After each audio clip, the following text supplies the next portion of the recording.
6,000 माणसं आहेत आणि देवाचं नाव घ्यायला एवढा मीपणा कशाला? यामुळे तर 6 महिने झालं पाऊस उघडना.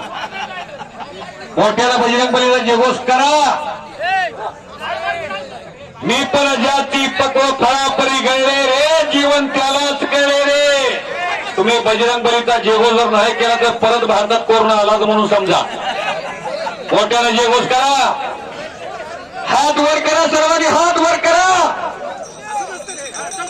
बोलो बजरंग बली की, छत्रपती शिवाजी महाराज की, भारत माता की. अवघ दुमदुमला शीर्षी सुनील कोटवाल